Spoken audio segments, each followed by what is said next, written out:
नमस्कार दोस्तों, स्वागत है आपका हमारे चैनल अरावली पाठशाला पर, जहां मैं गणेश सोलंकी आपके लिए लेकर आया हूं क्लास 10 की मैथ, जिसके अंदर आज हम प्रश्नावली 5.3 का अध्ययन करने वाले हैं। उससे संबंधित अपने जो भी कॉन्सेप्ट है, जो भी एग्जाम्पल है, आज उनको बारीकी से पढ़ेंगे। इससे पहले वाली क्लास के अंदर हमने प्रश्नावली 5.2 को कंप्लीट कर लिया था। उससे संबंधित हमने जो भी एग्जाम्पल थे, जो भी क्वेश्चन थे, जो भी कॉन्सेप्ट थे, उन सभी को हमने अच्छे से समझा था और अच्छे से सवालों को हल किया था। अगर फिर भी आपको किसी सवाल के अंदर दिक्कत आती है तो आप हमारे इस वीडियोस के कमेंट बॉक्स के अंदर कमेंट करके हमें बता सकते हैं कि आपको इस सवाल के अंदर समस्या आ रही है, तो उसको हम वापस आपके लिए सॉल्व करा देंगे। तो आपको हमारा काम ये करना है कि आपको हमारे चैनल अरावली पाठशाला को सब्सक्राइब करना है और वीडियोज़ को अधिक से अधिक शेयर करना है, ताकि जो भी ज़रूरतमंद है उन तक ये वीडियो पहुँचे और वो भी इस क्लास का फ़ायदा उठा सके। आपके जो भी दोस्त हैं उन तक आप इसे तुरंत शेयर कर दीजिए, ताकि वो भी इस क्लास का अच्छे से फ़ायदा उठाए और अपने जो बोर्ड एग्जाम है उसके लिए अभी से प्रिपरेशन तैयार करें। तो आज की क्लास के अंदर हम प्रश्नावली 5.3 से रिलेटेड जो भी अपने एग्जाम्पल कॉन्सेप्ट हैं उन सभी का अध्ययन करेंगे। तो स्टार्ट करते हैं अपनी क्लास। आज की इस क्लास के अंदर हमें जो समांतर श्रेणी होती है, उस समांतर श्रेणी के अंदर जो पद होते हैं उन पदों का अब हमें योगफल ज्ञात करना है। वैसे पद ज्ञात करना हम सीख चुके हैं, हमने an वाला फॉर्मूला पढ़ा है, जिसके अंदर हमने an, a, n, d सबकी चर्चा की है, सबकी विस्तार से चर्चा की है और उसके आधार पर ही हमने प्रश्नावली 5.2 को हल किया है। अब हमें क्या करना है कि कोई भी समांतर श्रेणी है, उसके अंदर पद होंगे। अब हमें उन पदों का योगफल निकालना है। उन पदों का क्या निकालना है? योगफल। मतलब जो अपने पास AP है उसके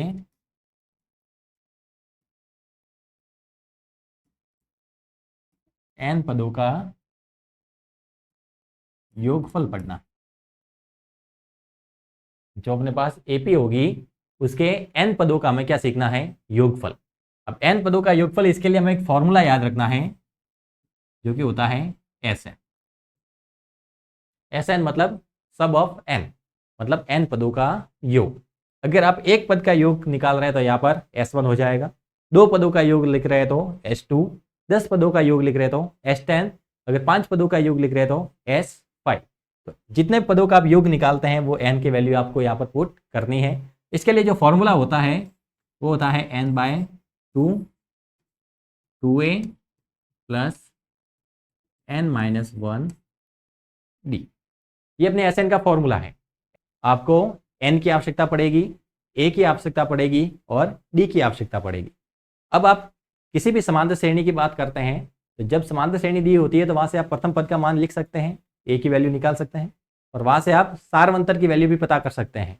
a2 - a1 किन्हीं भी दो क्रमागत पदों को लेना है और पीछे वाले पद में से आगे वाला पद घटा देना है, वहां से आपके पास d की वैल्यू आ जाएगी। यानी समांतर श्रेणी दी हुई है तो a और d की वैल्यू तो आसानी से निकाल सकते हैं और वही वैल्यू हमको यहाँ पर पुट करनी है। और उसके बाद में उस समांतर श्रेणी के कितने पदों का योग बोला है उन पदों को n के रूप में लिखना है। जितने पदों का योग बोला है वो अपने n की वैल्यू हो जाएगी। जैसे 5 पदों का योग बोला है तो n की वैल्यू 5, 10 बोला है तो n की वैल्यू 10, 20 बोला है तो n की वैल्यू 20 और 100 बोला है तो n की वैल्यू 100। तो जितने पदों का योग बोला है वो n की वैल्यू हो जाएगी और AP है तो वहां से आप a और d की वैल्यू लिख सकते हैं। उनको हमें यहाँ पर पुट करना है और वही अपने पास AP के n पदों का योग आ जाएगा। अब देखना इस फॉर्मूले को और हम किस तरीके से लिख सकते हैं।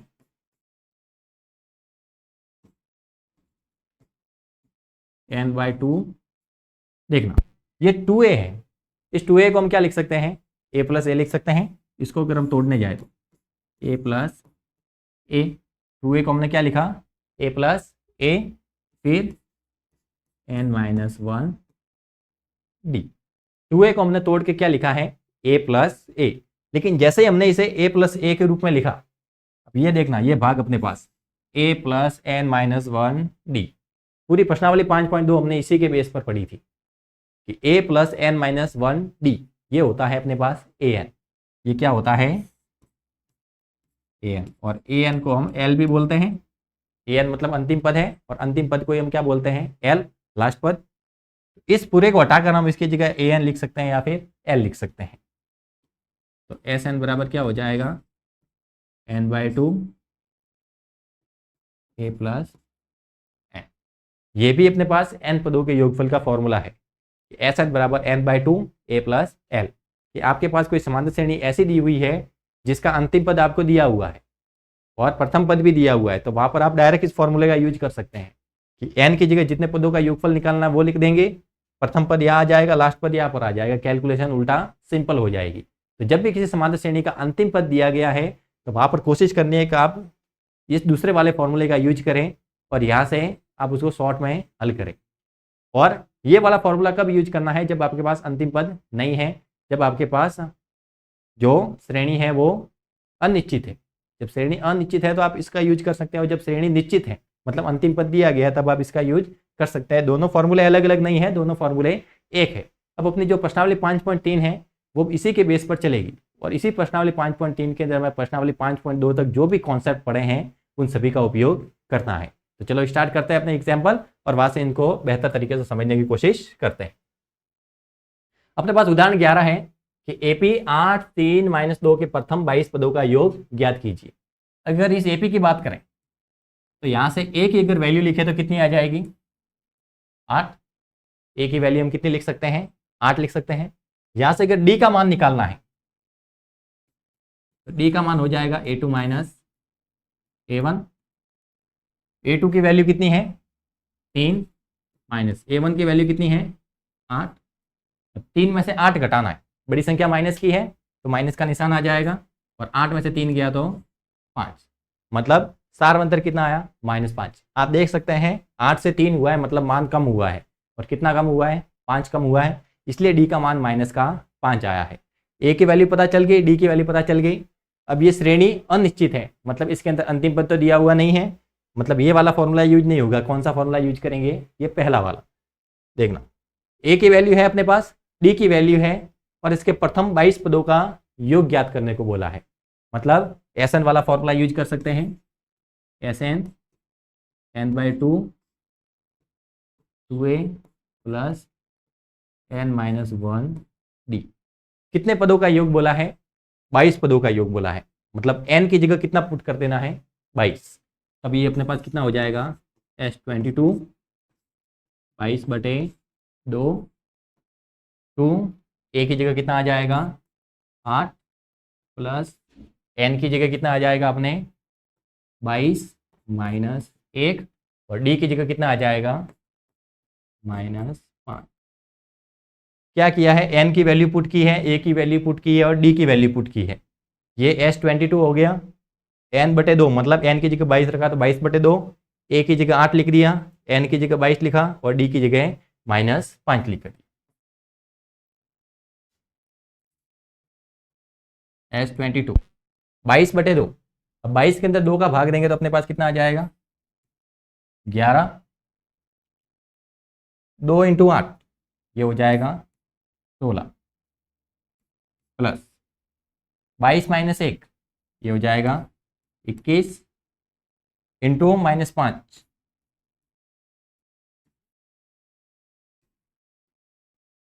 तो ये आएगा अपने पास 11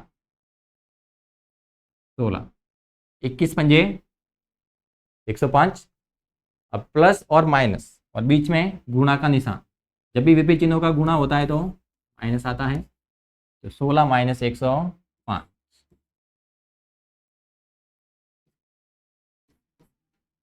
16 में से 105 घटाना है, बड़ी संख्या माइनस की तो माइनस का निशान आ जाएगा, और बड़ी में से छोटी घटाएंगे तो माइनस का निशान। 105 में से 16 गए तो अपने पास कितना बचा?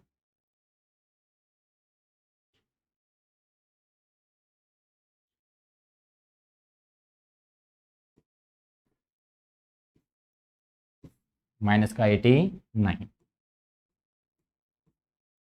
11 और 89 का गुणा करना है, तो 11 9 99, 99 का 9, 11 8 88, 88 और 9 97, 979।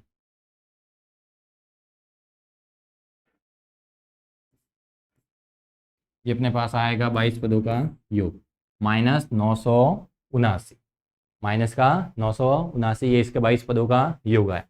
देखना ऋणात्मक मान इसलिए आ रहा है क्योंकि एपी इसके बाद में -2 के बाद में अगला पद क्या आ जाएगा अपने पास? 5 5 कम हो रहा है तो -7, फिर -12, फिर -17, सारी वैल्यू है वो आगे माइनस में ही आने वाली है। प्लस वाली वैल्यू तो केवल ये 2 ही थी, तो इसके पीछे जो भी मान आएंगे वो सारे ऋणात्मक ही होंगे, मतलब योगफल भी किस में आ रहा है, ऋणात्मक में आ रहा है। तो यहाँ से हमने 22 पदों का योग निकाल दिया। एपी थी, वहाँ से ए की वैल्यू पता की, डी की वैल्यू पता की और एन की वैल्यू 22 रखी, क्योंकि 22 पदों का हमें योग ज्ञात करना था। 22 पदों का योग आया हमारे पास -979। कैलकुलेशन एक बार आप चेक कर सकते हैं। यदि किसी एपी के प्रथम 14 पदों का योग 1050 तथा इसका प्रथम पद 10 है, तो इसका 20वां पद ज्ञात कीजिए कि 14 पदों का योग है वो कितना दिया हुआ है, 1050। मतलब एस एन की वैल्यू दी हुई है और एन की वैल्यू दी है। देखना यहाँ से एक साथ दो चीज़ें दी हुई है, 14 पदों का योग है मतलब एन की वैल्यू है, और योग कितना दिया हुआ है, 1050, मतलब एस एन भी दिया हुआ है। प्रथम पद 10 है, मतलब ए की वैल्यू भी दी हुई है।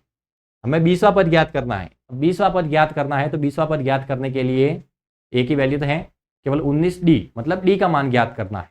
और डी का मान कहाँ से ज्ञात करेंगे, ये अपने पास योगफल वाला जो चीज़ दी गई है यही से हमें डी की वैल्यू निकालनी है।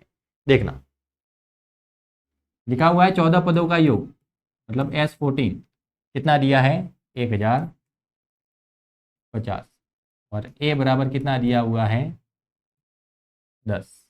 14 पदों का योग 1050 दिया है, तो ये अपने पास हो जाएगा SN बराबर n/2 2a plus n-1 d। SN की जगह हम लिख रहे हैं S14, n की जगह 14 लिख दिया। ये आ गया अपने पास 14/2, 2 इंटू ए की जगह कितना पुट करना है, 10, एन की जगह 14 माइनस 1। डी की वैल्यू हमें निकालनी है। S14 की वैल्यू हमको दी हुई है सवाल में 1050, इसकी जगह कितना आ जाएगा, 1050, 14/2 7 आ जाएगा, 2 गुना 10 20 हो जाएगा। 14 में से 1 गया तो 13, पीछे क्या आ जाएगा, डी। अब देखना 7 इधर गुणा में है, बराबर के उधर जाएगा तो भाग में, तब इसको हम लिख सकते हैं 1050 बटे में 7 बराबर 20 प्लस 13 डी। अब 1050 में 7 का भाग दिया तो 15 सते 105 होता है, तो कितनी बार भाग जाएगा, 150 बार। 7 से काटेंगे, 7 एकम 7, 3 बच जाएगा, 7 पंजे 35 और पीछे 0, मतलब 150 बार भाग चला जाएगा। ये बचा 20 प्लस 13 डी।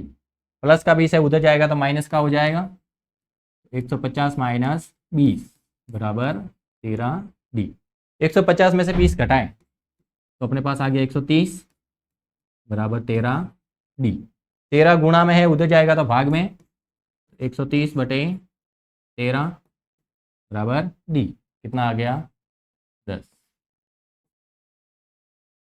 डी की वैल्यू कितनी आई है, 10। ए की वैल्यू कितनी है, 10। कौन सा पद निकालना है, 20वां पद, तो यहाँ से हम निकाल सकते हैं 820, जो कि होता है a प्लस 19d। ए की जगह कितना लिख सकते हैं, 10 प्लस 19 गुणा, डी की जगह कितना लिख सकते हैं, 10, ये हो गया 10 प्लस 190, जोड़ा तो कितना आया, 200। मतलब इस एपी के जो 20 पद है, इसका जो 20वां पद है वो कितना आ जाएगा, 200। हमें कहा था एपी के प्रथम 14 पदों का योग 1050 है, तो S14 हमने कितना लिखा, 1050। अब ए की वैल्यू भी दी थी, एन की वैल्यू भी दी थी, एस एन की वैल्यू भी दी थी, केवल डी नहीं दिया था। ये सारे तो इसी फॉर्मूले में आते हैं, तो ये वाला फॉर्मूला लगा दिया। सारी वैल्यू पता थी, केवल डी का मान पता नहीं था। पूरे को कैलकुलेट किया, डी का मान कितना आ गया अपने पास, 10 आया। उसके बाद में आगे बोला था कि इसका 20वां पद ज्ञात कीजिए। 20वां पद मतलब a प्लस 19d। ए की वैल्यू पता चल गई थी पहले से ही, डी की वैल्यू पता चल गई, दोनों पुट किए यहाँ पर, तो 20वां पद कितना आया अपने पास, 200। सिंपल सवाल है, थोड़ा ध्यान रखना है। अगला सवाल है कि एपी है आपके पास 24, 21, 18, इसके कितने पद लिए जाए। कितने बोला है, कितने पद, मतलब एन की वैल्यू निकालनी ताकि उनका योग 78 हो जाए। एपी दी गई है, मतलब यहाँ से ए की वैल्यू लिख सकते हैं, डी की वैल्यू लिख सकते हैं। उसके बाद में बोला है कि एन का क्या मान होगा ताकि उनका योग 78 आ जाए। मतलब Sn तुमको 78 दिया हुआ है, योग कितना दिया हुआ है 78, मतलब Sn है अपने पास, Sn दिया हुआ है, लेकिन ये n कितना है वो हमें पता नहीं है, ये Sn की वैल्यू है। अब ये Sn कितने पदों का योग आ रहा है वो हमको जानकारी नहीं है, यानी n हमें निकालना है। a दिया गया है, d दिया गया है, Sn दिया गया है, केवल n ज्ञात करना है। तो ये सारी चीज़ें तो Sn वाले फॉर्मूले में ही आती हैं, तो हमें Sn वाला फॉर्मूला ही यूज करना है। यहाँ से अगर a की वैल्यू लिखना चाहे तो कितनी आ जाएगी, a आ जाएगा अपने पास 24, और d की वैल्यू लिखनी है a2 माइनस a1। a2 कितना है अपने पास 21 माइनस 24, बड़ी संख्या माइनस की तो माइनस, 24 में से 21 गया तो 3, तो d बराबर -3 है, a बराबर 24 है, और n पदों का योग अपने पास 78 दिया है।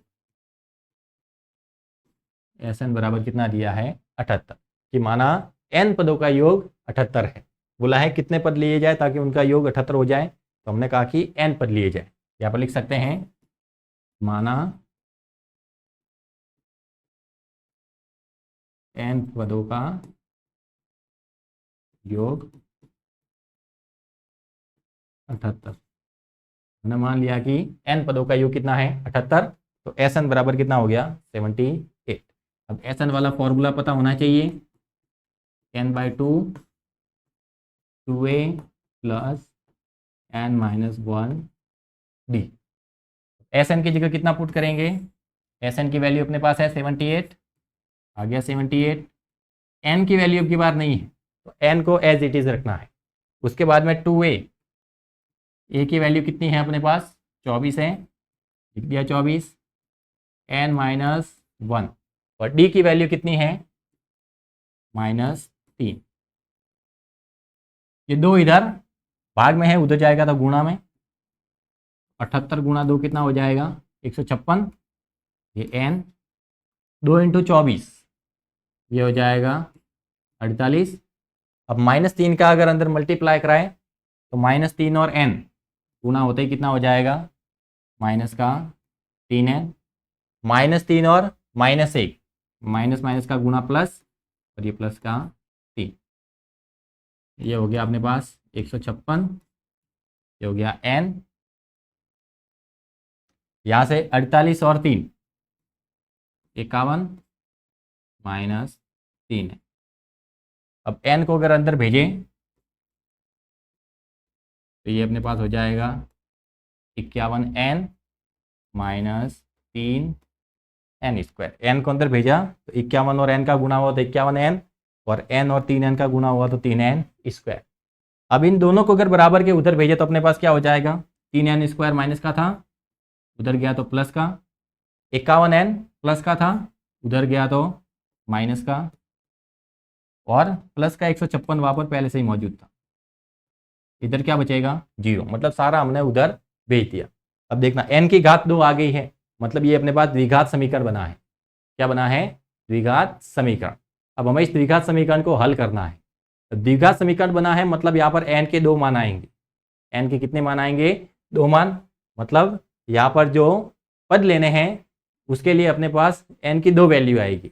अब उसके अंदर से कौन सी वैल्यू सही है वो हमें काम में लेनी है कि n का मान क्या लिया जाए ताकि उनका योग 78 हो, तो n के हमें 2 मान मिलेंगे। क्यों, क्योंकि यहाँ पर जाकर अपने पास द्विघात समीकरण बन गया है 3s² - 51n + 156।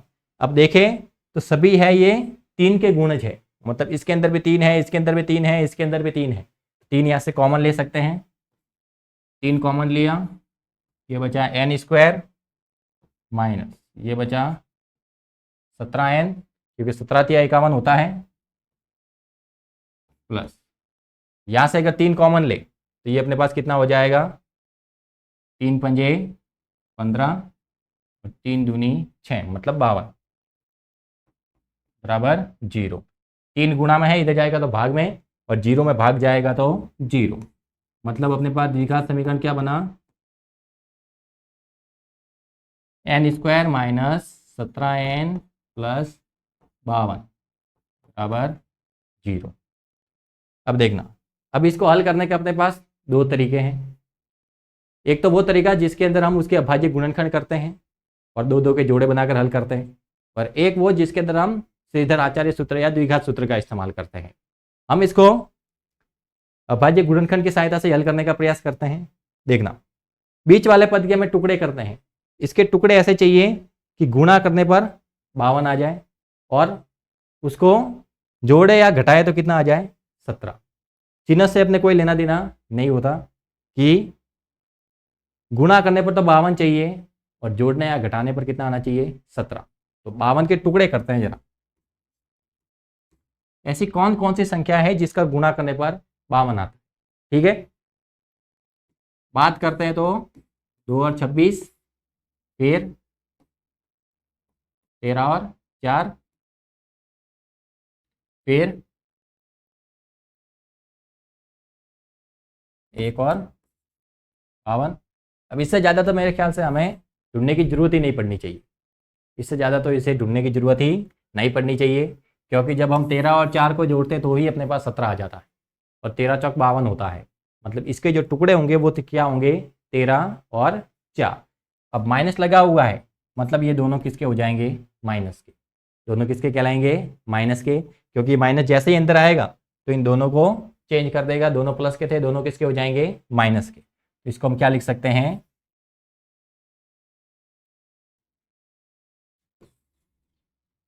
ये हो जाएगा अपने पास n² माइनस 17n है, तो इसको हम लिखते हैं माइनस का 13n और माइनस का 4n। 13 चौक 52 होता है, और 13n और 4n को जोड़ेंगे तो वापस कितना हो जाएगा, माइनस का 17n प्लस का 52 बराबर 0। दो दो के जोड़े बनाएं। यहाँ पर कॉमन के रूप में केवल n ही आएगा, क्योंकि यहाँ पर n मौजूद है, यहाँ पर भी n मौजूद है, कॉमन ले लिया। यहाँ पर 13 है लेकिन यहाँ पर कोई भी संख्या नहीं है, तो कॉमन केवल n ही आएगा। पीछे क्या बचा, n माइनस, यहाँ से n कॉमन चला गया, 13 बचा। यहाँ पर माइनस का निशान था तो माइनस लिख दिया। अब 4 इधर भी है, 52 को भी हम 13 गुना 4 लिख सकते हैं, मतलब 4 इधर भी है, 4 इधर भी है, तो 4 ले लिया कॉमन। अब जैसे ही यहाँ पर माइनस कॉमन लेते हैं तो आगे वाला जो चिन्ह होता है वो बदल जाता है। तो यहाँ पर पीछे बचा अपने पास n माइनस, प्लस था, माइनस के अंदर चेंज हो जाएगा क्योंकि आगे माइनस लिया था हमने कॉमन। अब यहाँ से 4 कॉमन चला गया, पीछे केवल कितना बचा, 13 बराबर 0। तो यहाँ पर अपने पास एक तो आया n माइनस 13, एक आया n माइनस 4 बराबर 0। तो n माइनस 13 को भी 0 के बराबर पुट कर सकते हैं, और n माइनस 4 को भी 0 के बराबर पुट कर सकते हैं। तो n की वैल्यू एक तो आएगी अपने पास 13, और एक n की वैल्यू आएगी 4। मतलब n के 2 मान होंगे। n के कितने मान होंगे, 2, जहाँ पर उसका योग 78 आता है। कि इसके जो 4 पद होंगे स्टार्टिंग के, उनको ऐड करेंगे तो भी 78 होगा, और स्टार्टिंग के 13 पद लेंगे और उनको ऐड करेंगे तो भी अपने पास 78 ही वैल्यू आने वाली है। जैसे 24, 21, 18, 24 और 21 को जोड़ा तो 45, 45 और 18, ये अपने पास हो गया 63। और इसके बाद में अगला पद अपने जो आएगा वो आएगा 15। तो 63 और 15 को जोड़ेंगे तो कितना आ जाएगा, 78। मतलब n बराबर 4 लेते हैं तो भी योग कितना आता है, 78। और इसके बाद में आगे जाकर संख्याएं ऋणात्मक हो जाएगी, और वहाँ पर कटने के बाद में जो वैल्यू पता चलेगी अपने पास, जो 13 पदों का जब हम योग लेंगे तब भी अपने पास कितनी वैल्यू आएगी, 78। क्योंकि ये 15 हुई है, फिर 12 हो जाएगी, फिर 9, फिर 6, फिर 3, फिर 0, फिर -3, फिर -6, फिर -9। मतलब ये -3, -6, -9, ये वाली तो संख्या वापस कटती जाएगी। लास्ट में जाकर अपने पास क्या बचेगी, 24, 21, 18 और 15, यही वाली बचेगी। तो मतलब इसके 13 पद लेंगे और उनको जोड़ेंगे तो भी 78 आएगा, और इसके 4 पदों को जोड़ेंगे तो भी 78 आएगा। तो n की अपने पास 2 वैल्यू मिली। नेक्स्ट क्वेश्चन देखते हैं। निम्नलिखित का योग ज्ञात कीजिए। प्रथम 1000 धन पूर्णांक। स्टार्टिंग के जो 1000 धन पूर्णांक होते हैं उनका हमें योग ज्ञात करना है। तो यहां से अगर हम एपी बनाना चाहें, 1000 धन पूर्णांक की बात की है तो पहला धन पूर्णांक क्या होता है, धन पूर्णांक मतलब पॉजिटिव नंबर, धनात्मक संख्या, प्लस वाली संख्या, और पूरी पूरी संख्या, दशमलव वाली वगैरह संख्या हमें नहीं चाहिए। तो पहली संख्या क्या होती है, 1, फिर 2, फिर 3, और स्टार्टिंग की 1000 बोली है, मतलब लास्ट में जाकर क्या आएगा अपने पास, 1000। इन सभी को हमें क्या करना है, ऐड करना है। अगर यहाँ से मैं ए की वैल्यू कहूँ तो कितना है 1, डी का मान निकाले तो 1, और ए एन की वैल्यू कहूँ या फिर एल की वैल्यू कहूँ तो कितना है 1000। देखना अब की बार ये निश्चित समांतर श्रेणी है, तो हमें एस एन के लिए वो बड़ा वाला फॉर्मूला यूज करने की जरूरत नहीं है। वो एस एन बराबर n/2 a प्लस एल, उस वाले फॉर्मूले का भी उपयोग कर सकते हैं। देखना प्रथम 1000 धन पूर्णांक है, मतलब n की वैल्यू कितनी है 1000 है। 1000 धन पूर्णांकों का योग ज्ञात करना है, मतलब n का मान कितना है 1000। n दिया हुआ है, a दिया हुआ है, l दिया हुआ है, एस एन आसानी से ज्ञात कर सकते हैं। एस एन बराबर n/2 a plus L, S N का यही फॉर्मूला यूज कर सकते हैं। आप चाहे तो वो बड़ा वाला फॉर्मूला भी यूज कर सकते हैं, क्योंकि आपके पास ए की वैल्यू भी पता है, एन की वैल्यू भी पता है, डी की वैल्यू भी पता है। लेकिन बेवजह हम ज़्यादा कैलकुलेशन करना नहीं चाहते, इसलिए हमने ये शॉर्ट वाला फॉर्मूला यूज किया है। एन की वैल्यू 1000 है, 1000 आ गया 1000/2। ए का मान कितना है 1, और एल का मान कितना है 1000। अंतिम पद 1000 ही है, तो अपने पास S1000। 1000 के अंदर अगर 2 का भाग दें तो कितना आ जाएगा 500 गुणा 1000 और 1 को ऐड करें कितना आएगा 1001। 1000 के अंदर 2 का भाग दिया 500 आ गया, 1000 और 1 को ऐड करना है, कितना हो गया 1001, और इनका आपस में क्या हो रहा है यहाँ पर गुणा, ब्रैकेट है तो गुणा हो रहा है। गुणा करते हैं तो ये अपने पास कितना हो जाएगा 500,500, मतलब 500 500। तो प्रथम 1000 धन पूर्णांक है, उनका जो योग आएगा वो कितना आएगा 500 500। सिंपल कैलकुलेशन थी, ज़्यादा करनी ही नहीं है। क्या करना है एस एन बराबर n/2 a प्लस एल वाला फॉर्मूला यूज करना है। n की जगह 1000 पुट किया, क्योंकि 1000 धन पूर्णांकों का योग ज्ञात करना था, तो 1000 पद थे तो 1000 लिखा। प्रथम पद 1 होगा, क्योंकि प्रथम 1000 धन पूर्णांक आए थे तो पहला धन पूर्णांक 1 ही होता है, तो a की वैल्यू 1 हो गई। और 1000 बोला था तो लास्ट में क्या हो जाएगा 1000, तो l की वैल्यू क्या हो गई 1000।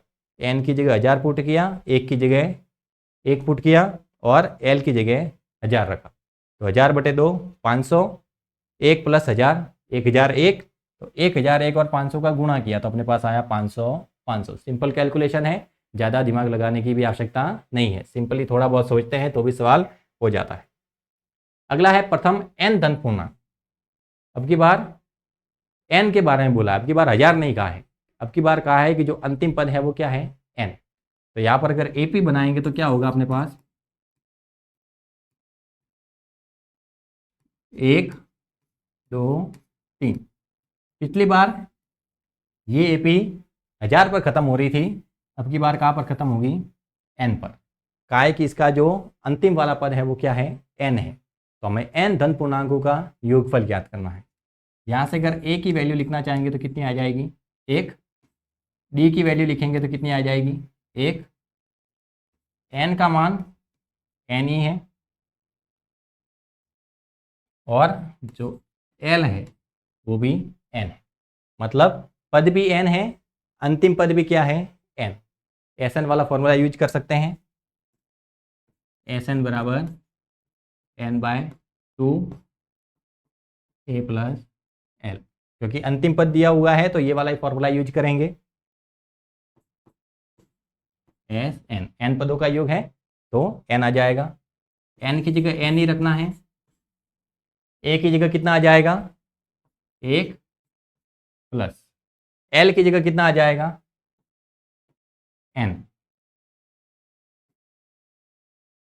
तो अपने पास Sn बराबर कितना आया, इनका गुणा करना है n प्लस 1/2। इनको केवल साथ में लिखना है कि n और n प्लस 1 इनका गुणा होगा तो साथ में लिखा, और बटे में कितना है 2, तो बटे में लिखा 2। यही अपने पास आंसर आएगा कि प्रथम जो n धन पूर्णांक है उनका योग कितना कहलाता है n प्लस 1/2।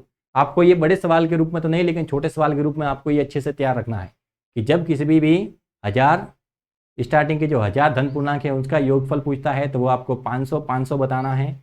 और अगर आपको बोला जाता है कि प्रथम n धनात्मक पूर्णांकों का योगफल कितना है, डायरेक्ट हो सकता है आपको ऑप्शनल के अंदर भी पूछे, तो वहाँ पर आपको याद रखना है n+1 बटे में 2।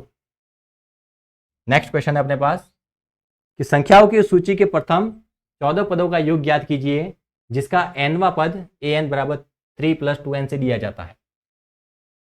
कि AP है अपने पास, वहाँ पर हमें 24 पदों का योग ज्ञात करना है और वहाँ पर कहा गया है कि उसका nवां पद है, उसको लिखने का तरीका क्या है, an बराबर 3 + 2n।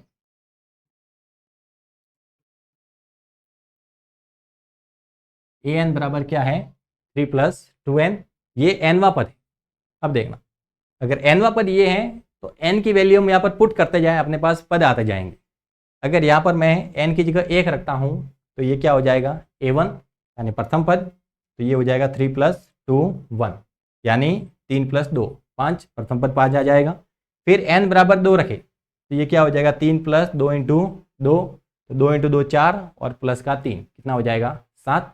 उसके बाद में अगर n बराबर 3 रखें तो ये क्या हो जाएगा, 3 + 2 × 3, तो ये 6 + 3 9, मतलब पहले अपने 5 आया, फिर 7 आया, फिर 9 आया। ये अपने पास AP बनेगी कि नहीं बनेगी, तो ये AP का हमारे जैसे मानक रूप समझ लीजिए। जब हम किसी चीज़ को लिखते हैं तो उसका एक फॉर्मूला वगैरह बनाते हैं, एक मानक रूप बनाते हैं, तो ये किसी AP का मानक रूप है जहाँ पर an किस रूप में लिखा हुआ है, 3 + 2n। इस प्रकार के सवाल अपने प्रश्नावली 5.3 के अंदर भी आएंगे। तो हमें क्या करना है कि जब an के रूप में कोई AP दी जाती है तो हमें वहाँ पर n की वैल्यू पुट करते जाना है, 1 2 3 4। वैसे मिनिमम 1 से ही स्टार्ट करेंगे क्योंकि प्रथम पद होता है वो a1 होता है। अगर यहाँ पर 0 पुट करेंगे तो a0 आ जाएगा और a0 का अस्तित्व नहीं होता। अपने a1 से ही स्टार्ट करते हैं तो n बराबर हम धनात्मक पूर्णांक रखते हैं, तो n बराबर 1 रखेंगे, 2 रखेंगे, 3 रखेंगे, 4 रखेंगे, AP अपने पास बन जाएगी। जब AP बनेगी तो वहाँ से हम a की वैल्यू पता कर सकते हैं, a2 - a1 करेंगे तो d की वैल्यू भी आ जाएगी। तो वहाँ से फिर हमें 24 पदों का क्या लिखना है, योग। तो यहाँ पर हम लिखेंगे n बराबर 1 रखने पर ये क्या हो जाएगा अपने पास, a1 3 + 2 × 1, a1 बराबर आएगा 3 + 2, a1 बराबर आ गया 5। फिर n बराबर हम रखते हैं 2, n बराबर 2 रखने पर तो ये हो जाएगा अपने पास a2 3 + 2 × 2, तो ये हो गया अपने पास 3 + 4 बराबर 7, यानी दूसरा पद कितना आया, 7। वैसे ही हम इस AP का अगर तीसरा पद निकालें, a3, n की जगह 3 रखेंगे,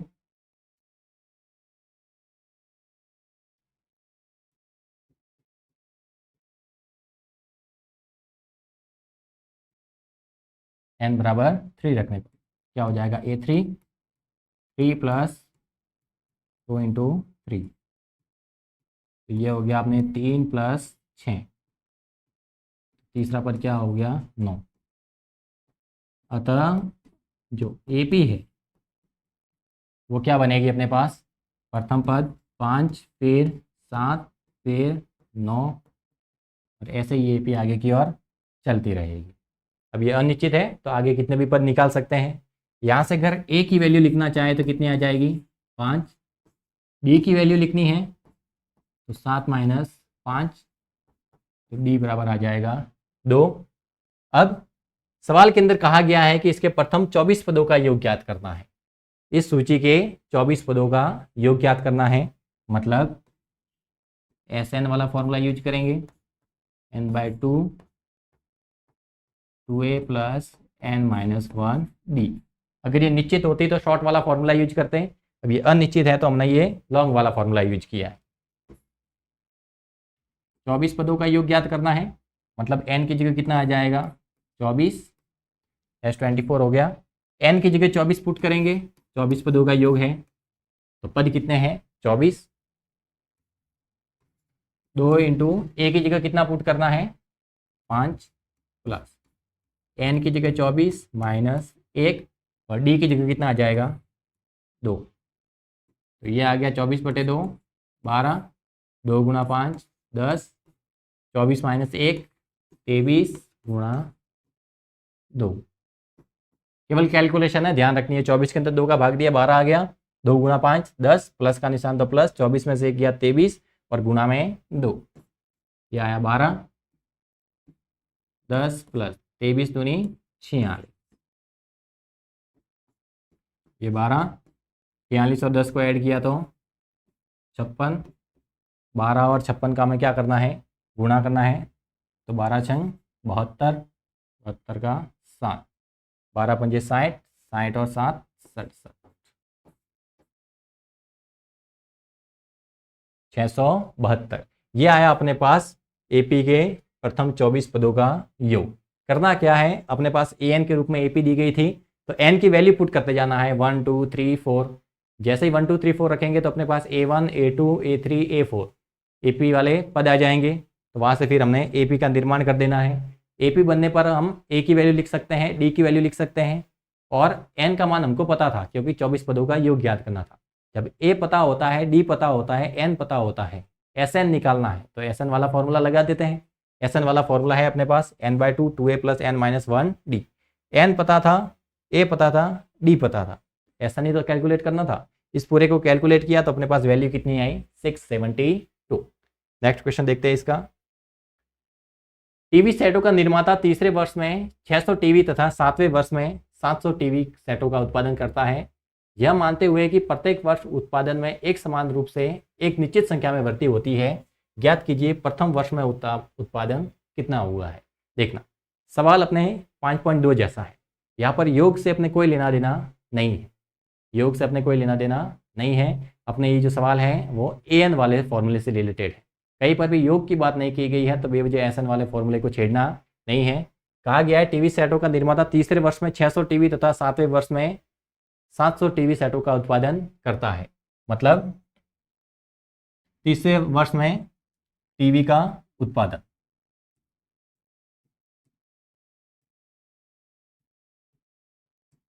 तीसरे वर्ष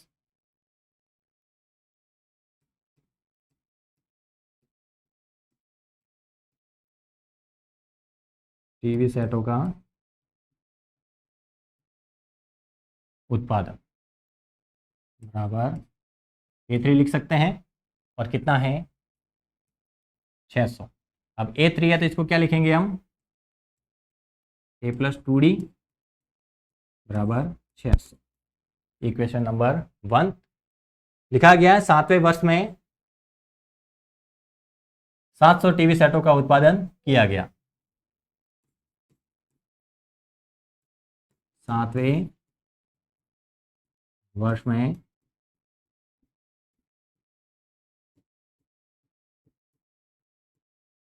टीवी सेटों का उत्पादन बराबर A7। तीसरे वर्ष था तो A3 लिखा, 7वें वर्ष था तो A7 लिखा। कितना है 700, और A7 है तो इसको क्या लिख सकते हैं, A + 60 बराबर 700। Equation number 2। यह मानते हुए कि प्रत्येक वर्ष उत्पादन में एक समान रूप से निश्चित संख्या में वृद्धि होती है, ज्ञात कीजिए प्रथम वर्ष में उत्पादन कितना हुआ है। ये तीसरे वर्ष उत्पादन है, ये 7वें वर्ष में उत्पादन है। हमें क्या करना है कि जो समीकरण 1 और समीकरण 2 है उनको हल करना है। हल करने के लिए आप विलोपन विधि काम में ले सकते हैं। देखना, इधर भी ए है, इधर भी ए है, गुणांक बराबर है, तो समीकरण 2 में से समीकरण 1 घटा सकते हैं। समीकरण 2 में से 1 घटाने, हम क्या करते हैं, समीकरण 2 में से समीकरण 1 घटा देते हैं। समीकरण 2 है अपने पास A + 6D बराबर 700, और समीकरण 1 है अपने पास A + 2D बराबर 600। ए से ए कैंसिल हो गया, चिन्ह बदल दिए। 6D में से 2D गया तो 4D, और 700 में से 600 गया तो 100। तो D बराबर कितना आएगा, 100/4। 25। डी की वैल्यू कितनी लिख सकते हैं? डी की वैल्यू आ जाएगी अपने पास 25। अब डी का मान समीकरण 1 या 2 में रख सकते हैं ताकि हमें ए की वैल्यू पता चल जाए।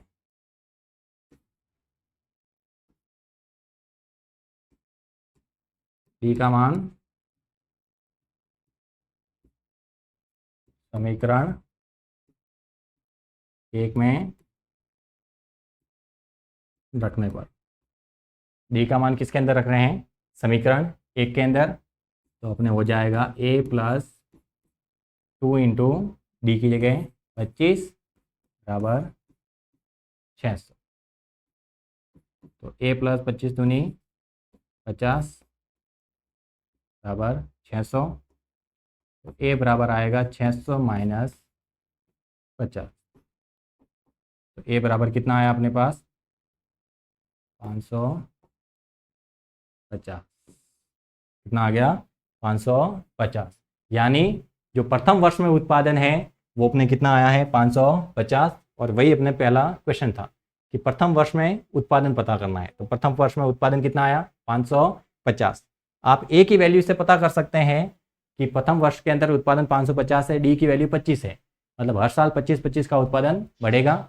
550 के बाद में दूसरे वर्ष उत्पादन कितना हो जाएगा? 575। फिर तीसरे वर्ष 600, फिर 625, फिर 650, फिर 675 और फिर 700। क्यों? क्योंकि 7वें साल अपने जो उत्पादन है वो कितना आ रहा है? 700। तो यहाँ से ए की वैल्यू अपने पास आई 550 और डी की वैल्यू आई 25। ए की वैल्यू मतलब प्रथम वर्ष में उत्पादन, और प्रथम वर्ष में उत्पादन ही में सवाल के अंदर पूछा गया है। तो प्रथम वर्ष में उत्पादन कितना होगा? 550। तो लिख सकते हैं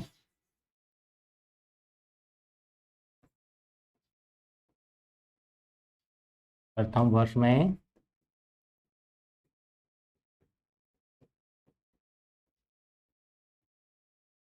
$550 टीवी सेट।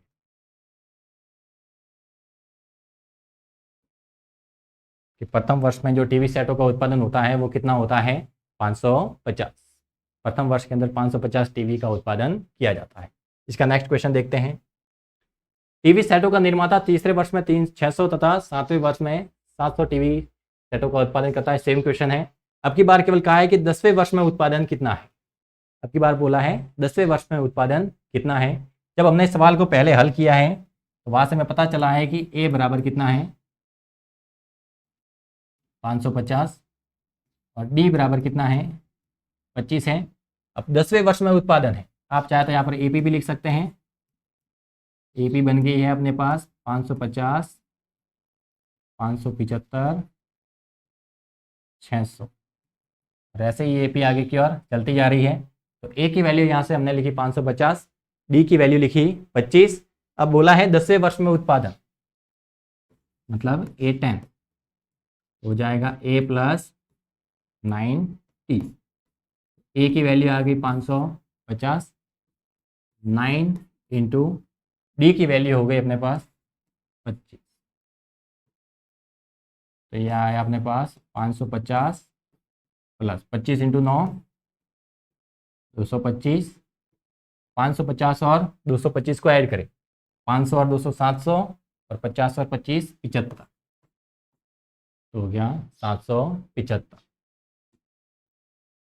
10वें वर्ष के अंदर जो उत्पादन हो रहा है टीवी सेटों का वो हो रहा है अपने 775। लिख सकते हैं 10वें वर्ष में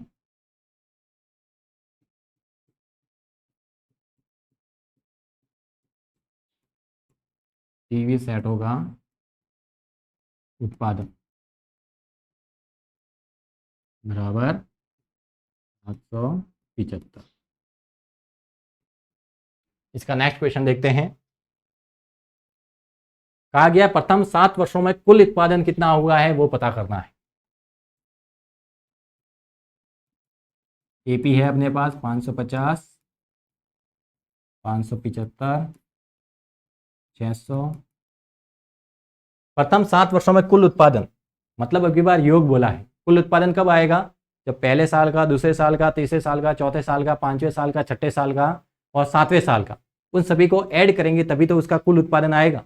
मतलब अब की बार हमें योगफल निकालना है, मतलब अब की बार अपने एसएन वाले फॉर्मूले की आवश्यकता पड़ेगी। यहाँ से ए की अगर वैल्यू लिखनी चाहे तो कितनी आ जाएगी 550, ए की वैल्यू 25। प्रथम 7 वर्षों में कुल उत्पादन पूछा है, मतलब एसएन वाला formula n/2 2a + n-1 d। n की वैल्यू हमको पता है क्योंकि 7 वर्षों में कुल उत्पादन पूछा है, मतलब n बराबर कितना हो जाएगा यहाँ से 7। 7 वर्षों में कुल उत्पादन पूछा है तो n की वैल्यू कितनी हो जाएगी 7। S7 7/2 2a, तो a की जगह कितना आ जाएगा 550 प्लस n-1 मतलब 7 - 1 गुणा में d मतलब 25। 7/2 550 और 2 का गुणा होगा तो कितना आ जाएगा 1100। 7 - 1 6 गुणा में 25।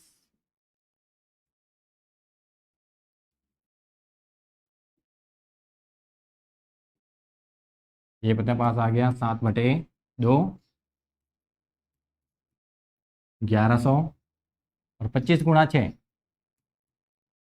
यह आया अपने पास 150। 7/2 1100 और 150 को जोड़ेंगे तो अपने पास कितना आ जाएगा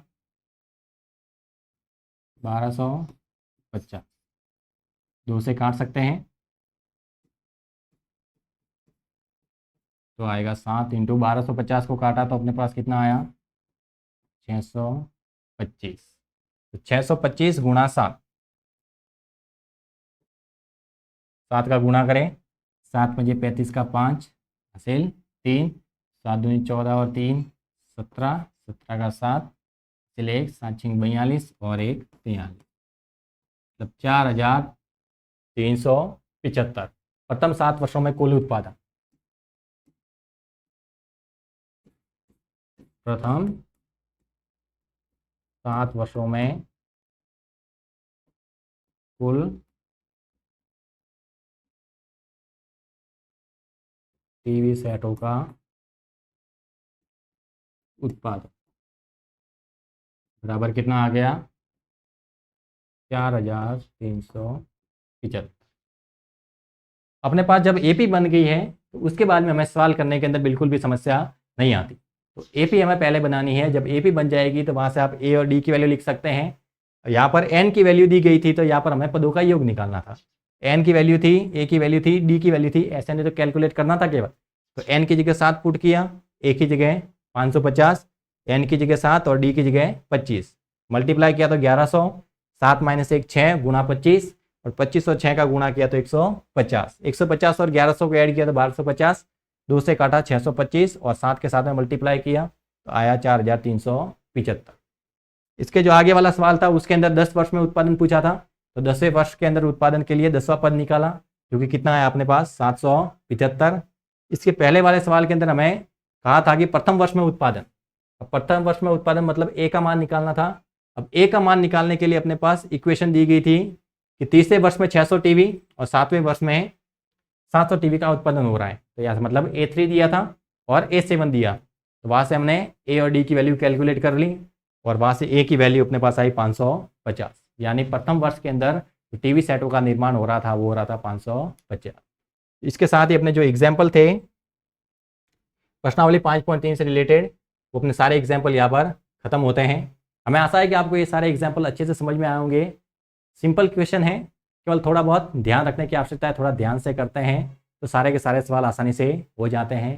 तो आपको क्लास को अधिक से अधिक लाइक करना है, अधिक से अधिक अपने दोस्तों तक उसे शेयर करना है और अगर चैनल को किसी ने सब्सक्राइब नहीं किया है तो तुरंत उसको सब्सक्राइब करना है। जल्दी मिलते हैं अपनी अगली क्लास के अंदर जिसके अंदर हम प्रश्नावली 5.3 जिसके अंदर n पदों का योग है वो हम हल करेंगे। तो तब तक आपको हमारे चैनल रावली पाठशाला के साथ में जुड़े रहना है। धन्यवाद, टेक केयर।